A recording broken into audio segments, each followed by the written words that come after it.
Episode 4 এর শুরুতেই দেখি মিসেস চু আর জাংমুলকে বাঁচানোর জন্য সেখানে মুন চলে আসে। সে আসার পর মুন পিলগংকে বলে, আমি ভাবিনি তোমার সাথে আমার এত তাড়াতাড়ি দেখা হয়ে যাবে, কিন্তু আজকে আমি তোমাকে ছাড়বো না। এরপর তাদের দুজনের মধ্যে ফাইট শুরু হয়ে যায়। প্রথম দিকে তাদের দুজনের মধ্যে সমান তালে লড়াই চলছিল। এর মধ্যে মুন মিসেস চুকে বলে জাংমুলকে নিয়ে সেখান থেকে চলে যেতে। মিসেস চুও তার কথা শুনে জাংমুলকে নিয়ে সেখান থেকে চলে যেতে শুরু করে। অন্যদিকে হানা আর জিওকবংকে দেখি তারা অন্য আরেকটা অশুভ আত্মাকে ধরার জন্য গিয়েছিল। সেখানে পৌঁছে তারা দুজন দেখে ওই অশুভ আত্মাটি একটা মানুষকে মেরে ফেলে রেখেছে। তখনই জিওকবং ওই অশুভ আত্মার গন্ধ পেতে শুরু করে আর সে হানাকে জানায়। হানা তাকে জিজ্ঞাসা করে ওই অশুভ আত্মা কোন দিকে আছে। জিওকবং তাকে ঠিকঠাক মতো বলতে পারছিল না যে সে অশুভ আত্মাটা আসলে কোন দিকে আছে, কারণ ওই অশুভ আত্মা তাদের চারিদিকে ছোটাছুটি করছিল এবং মাঝে মাঝে তাদের দুজনকে আঘাত করে আবার হারিয়ে যাচ্ছিল।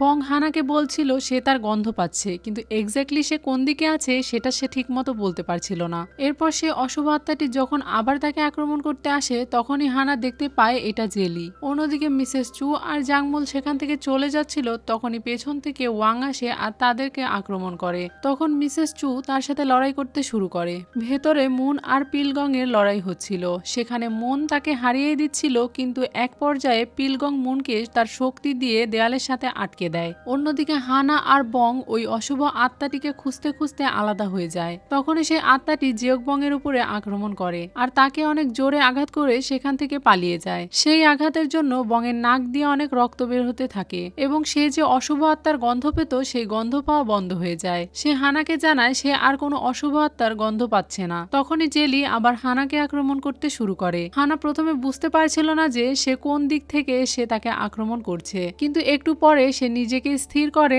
আর জেলি কোন দিক থেকে আসছে এটা ফিল করার চেষ্টা করে। জেলি যখন তাকে আবার আক্রমণ করতে আসে তখন সে জেলিকে ধরে ফেলে আর তাদের মধ্যে লড়াই শুরু হয়ে যায়। সেই লড়াইয়ে জেলি আহত হয় আর সেখান থেকে পালিয়ে যায়। এদিকে মিসেস চু ওই অশুভ আত্মার সাথে লড়াই করছিল।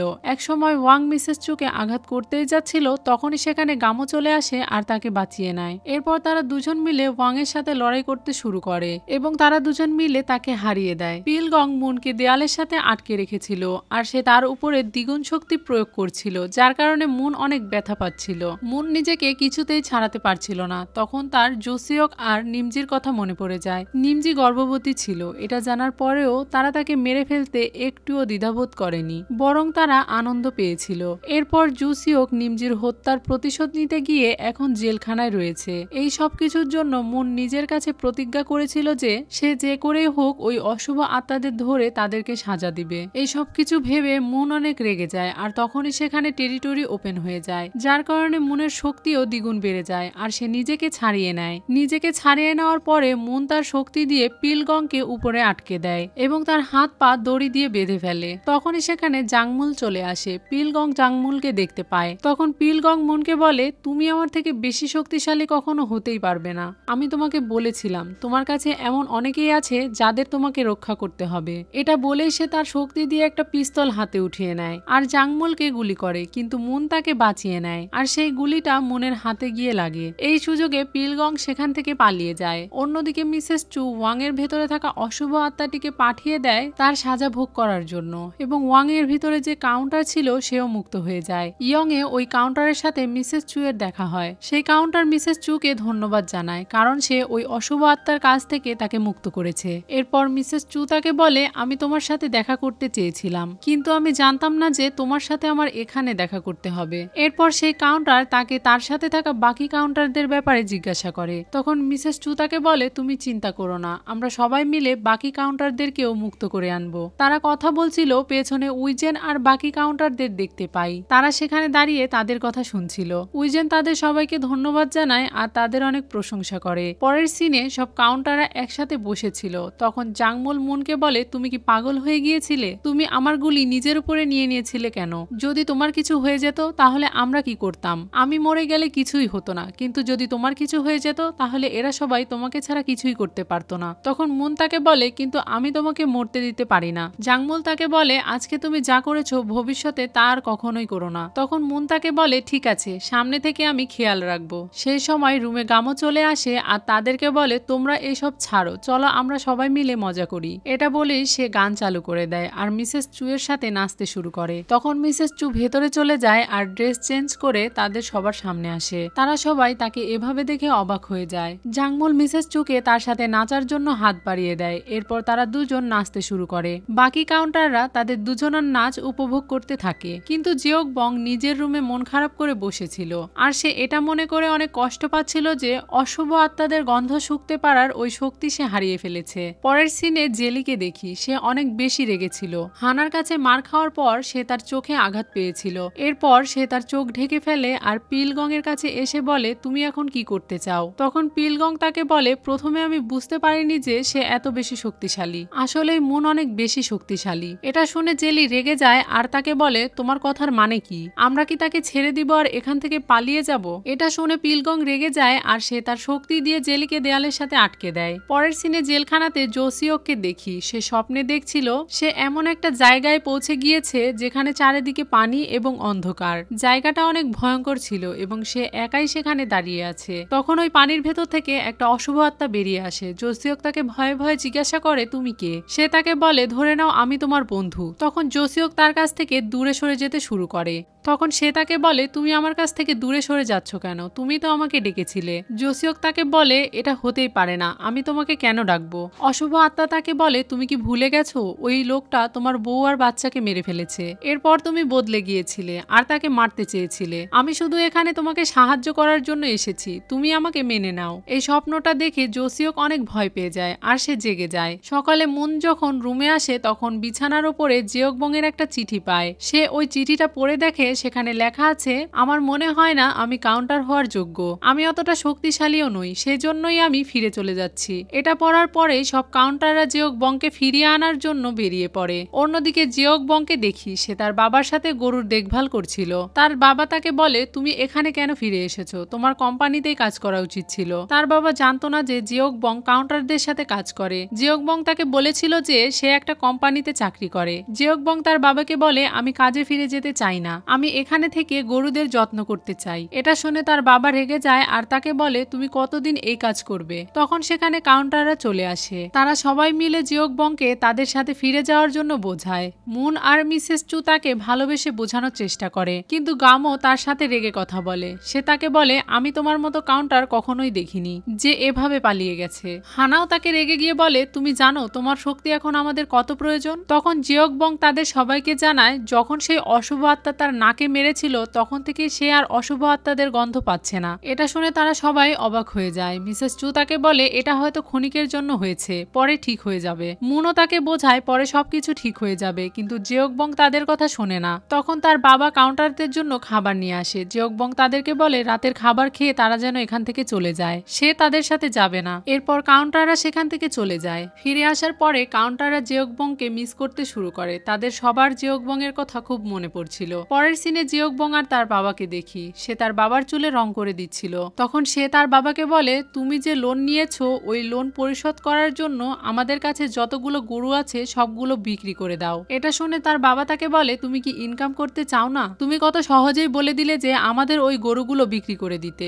যদি আমাদের কাছে ওই গরুগুলো না থাকতো তাহলে আমরা রাস্তায় থাকতাম। তখন জিওকবং তাকে বলে, আমি সেরকম কিছু বলিনি। তার বাবা তাকে বলে, তুমি জানো আমি গ্রামের প্রধান কেন হতে পারছি না? এটার কারণ তুমি। এখন যে গ্রামের প্রধান, তার ছেলে শ্রেয়লে কাজ করে, সেখানে তার ভালো বিজনেস রয়েছে, যার কারণে তার বাবা এখানে গ্রামের প্রধান হয়ে গেছে। এটা শুনে জিওকবং রেগে যায় আর তার বাবাকে বলে, যদি তোমার তার ছেলেকে এতই পছন্দ হয়ে থাকে তাহলে তুমি তাকেই এখানে কেন নিয়ে আসছো না? এটা বলে সে রেগে সেখান থেকে চলে যায়। অন্যদিকে মিসেস চু আর গামোকে দেখি, গামো তাকে জিজ্ঞাসা করে, আমরা এখন জিওকবংকে নিয়ে কি করব তাহলে? তখনই সেখানে মুন আর হানা চলে আসে। গামো মুনকে জিজ্ঞাসা করে সে কোথায় যাচ্ছে। তখন মুন তাকে বলে, আমরা জিওকবংকে বুঝিয়ে ফিরিয়ে আনার জন্য যাচ্ছি, আমরা তাকে ফিরিয়ে আনার যথেষ্ট পরিমাণ চেষ্টা করব। পরের সিনে জিওকবংকে দেখি, সে ক্ষেতের মধ্যে মন খারাপ করে বসেছিল আর কাউন্টারদের কথা মনে করছিল। তখন সেখানে তার বাবা আসে আর তাকে বলে, এসব ফালতু ড্রামা শেষ হয়ে থাকলে বাড়িতে কিছু জিনিস আছে, সেগুলো গিয়ে গ্রামের প্রধানের কাছে দিয়ে আসো। এটা বলে সে ওখান থেকে চলে যায়। এরপর আমরা গ্রামের প্রধান আর তার ছেলেকে ঘরের মধ্যে বসে কথা বলতে দেখি। তার ছেলে তাকে জিজ্ঞাসা করে, আপনি কি সত্যি আমাদের সাইট বিক্রি করে দিতে দিতে চাইছেন? তখন তার বাবা তাকে বলে হ্যাঁ। সে তার বাবার সাথে একমত ছিল না আর সে এটা বিক্রি করতে চাইছিল না, কিন্তু তার বাবা তার কোনো কথাই শুনছিল না আর তার উপরে রেগে যায়। এটা দেখে তারও অনেক রাগ হয়ে যায় আর সে চাকু বের করে নিয়ে আসে। চাকু হাতে দেখে তার বাবা ভয় পেয়ে যায় আর তাকে জিজ্ঞাসা করে তুমি কি করতে চাইছো, কিন্তু সে তার বাবার কথা শুনছিল না আর সে তার বাবার উপরে আক্রমণ করতে শুরু করে। তখনই সেখানে জিওকবং চলে আসে আর সে ওই গ্রামের প্রধানকে বাঁচানোর চেষ্টা করে এবং তার ছেলেকে বলে সে এরকম কেন করছে। তখনই গ্রাম প্রধানের ছেলের চোখ লাল হয়ে যায় আর জিওকবং বুঝতে পারে যে এটা একটা অশুভ আত্মা। সে অশুভ আত্মাটি জিওকবং এর উপর আক্রমণ করতে শুরু করে। জিওকবং নিজেকে বাঁচানোর চেষ্টা করছিল। জিওকবংকে আক্রমণ করার কারণে উপরে জাঙ্গুকও অসুস্থ হয়ে পড়ছিল। জিওকবং গ্রাম প্রধানকে বাঁচানোর সম্পূর্ণ চেষ্টা করছিল। এই ফাঁকে গ্রাম প্রধান বাড়ি থেকে বের হয়ে পালিয়ে যাওয়ার চেষ্টা করে, কিন্তু তার ছেলে তার পিছু ছাড়ছিল না। বাহিরে এসে ওই অশুভ আত্মাটি তার বাবাকে মারার সম্পূর্ণ চেষ্টা করছিল। জিওকবং সেখানে এসে তাকে এটা করতে বাধা দিলে সে তাকে অনেক খারাপভাবে মারতে শুরু করে। এদিকে জিওকবং এর আঘাত পাওয়ার জন্য যতটা কষ্ট হচ্ছিল, ইয়ং এ জঙ্গুকেরও ঠিক ততটাই কষ্ট হচ্ছিল। জঙ্গুক তাকে বলে আমি তোমাকে নিষেধ করেছিলাম তার সাথে লড়াই না করতে। এদিকে অশুভ আত্মা তার গলা চেপে ধরে। তখন জিওকবং এর বাবা সেখানে চলে আসে আর এসব দেখতে পেয়ে সে ছুটে গিয়ে তার ছেলেকে বাঁচানোর জন্য ওই অশুভ আত্মার মাথায় একটা পাত্র দিয়ে আঘাত করে, কিন্তু তার কিছুই হয় না আর সে জিওকবং এর বাবাকে মারতে শুরু করে। জিওকবং তার বাবাকে বাঁচানোর জন্য তার সামনে চলে আসে, সেজন্য ওই অশুভ আত্মাটি তাকে একটা হাতিয়ার দিয়ে আঘাতের পর আঘাত করতে থাকে। ইয়ং এ জঙ্গুকের অবস্থা খারাপ হতে দেখে ইউসুক হানার সাথে যোগাযোগ করে। মুন আর হানা গাড়ি নিয়ে জিওকবং এর কাছেই যাচ্ছিল। এদিকে ওই অশুভ আত্মাটি জিওকবংকে মারতে মারতে তার নাকে আঘাত করে আর সাথে সাথে জিওকবং জ্ঞান হারিয়ে ফেলে। অন্যদিকে ইয়ং এ জঙ্গুকেরও একই অবস্থা, কিন্তু একটু পরে হুট করে জঙ্গুকের জ্ঞান ফিরে আসে এবং আমরা দেখতে পাই যে জিওংবুকের জ্ঞান ফিরে এসেছে।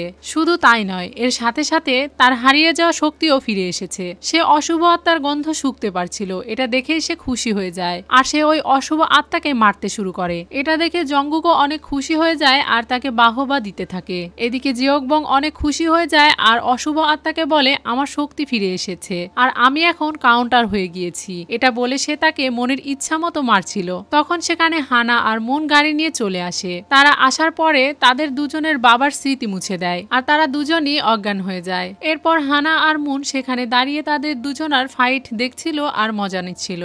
তখন হানা মুনকে বলে বংয়ের মারার স্টাইল অনেক পুরনো। তখন মুন তাকে বলে গামর চেয়ে অনেক বেটার আছে। এদিকে জিওকবং ওই অশুভ আত্মাকে তার সম্পূর্ণ শক্তি দিয়ে তুলে একটা আছাড় মারে। এরপর সে নিজে তার গায়ের উপরে লাফ দিয়ে তাকে আঘাত করে। তখন সে আত্মাটি জ্ঞান হারায়। ইয়ং এ তারা এসব দেখে অনেক খুশি হয়ে যায় আর নাচতে শুরু করে। তখন মুন তাকে বলে তুমি তো আজকে অসাধারণ কাজ করেছো। তারা দুজন তার কাছে আসে। মুন তাকে বলে তুমি এই অশুভ আত্মাটিকে ধরেছো, তাই তুমি এখন তাকে মুক্ত করবে। তখন হানা তাকে শিখিয়ে দেয় সে কিভাবে ওই অশুভ আত্মাটিকে মুক্ত করবে। এরপর জিওকবং সেই অশুভ আত্মাটিকে মুক্ত করতে শুরু করে আর ইয়ং এ উইজেন তাকে দোজকে পাঠিয়ে দেয়। ইয়ং এ জিওকবং ছিল। একটু পরে সেখানে জঙ্গুক আসে। তাকে দেখে জিওকবং ভাবে সে হয়তো তার সাথে রাগারাগি করতে এসেছে, তাই সে তাকে বলে আমি এটা করতে চেয়েছিলাম না, কিন্তু আমার কাছে অন্য কোনো উপায়ও ছিল না। কিন্তু জঙ্গুক ইমোশনাল হয়ে যায় আর তাকে বলে তুমি তো আজকে অনেক ভালো কাজ করেছো, তোমাকে দেখে আমার গর্ব হচ্ছে। এটা বলে সে তাকে জড়িয়ে ধরে।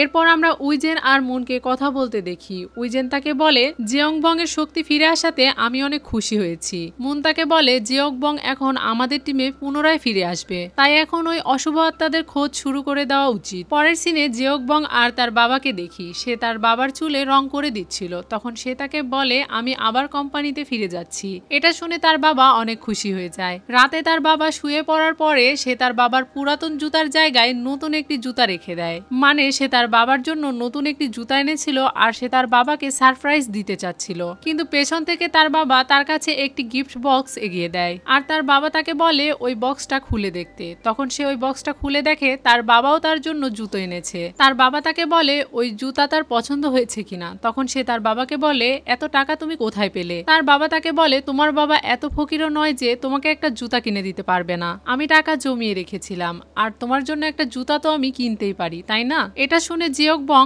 অনেক ইমোশনাল হয়ে পড়ে। এরপর পিলগং আর জেলিকে দেখি তারা দুজন বসে খাবার খাচ্ছিল। তখন জেলি তাকে বলে, তোমার কি সেই এলিভেটরের মেয়ের কথা মনে আছে? তখন পিলগং তাকে বলে, হ্যাঁ, কিন্তু তুমি তার কথা কেন বলছো? জেলি তাকে বলে, আমি যখন হানার গলা চেপে ধরেছিলাম তখন আমি তার স্মৃতিতে দেখেছিলাম ওই মেয়েটি যখন হাসপাতালে মারা গিয়েছিল তখন সে ওই হাসপাতালেই ছিল আর সে অনেক কষ্ট পাচ্ছিল ওই মেয়েটার জন্য। এটা শুনে পিলগং তাকে বলে, তার মানে তারা একে অপরকে চেনে। এরপর জেলি জুসিওকের সেই নিউজটা তাকে বের করে দেখায় আর তাকে বলে কে তার স্ত্রীকে মেরেছে সে সম্পর্কে তার কোনো ধারণাই নেই। পরের সিনে উকিল আসে জোসিওকের সাথে কথা বলার জন্য। তার উকিল তাকে জিজ্ঞাসা করে সে কেমন অনুভব করছে, কিন্তু জোসিওকের ভেতরে থাকা আত্মা তাকে নানানভাবে কুমন্ত্রণা দিচ্ছিল, যার কারণে সে না চাইলেও রেগে কথা বলে ফেলে। তখন উকিল তার দিকে তাকায় আর সে তার কাছ থেকে ক্ষমা চেয়ে নেয়। উকিল তার সাথে কথা বলছিল কিন্তু তার ভেতরে থাকা আত্মা তাকে উল্টাপাল্টা উস্কানি দিয়েই যাচ্ছিল।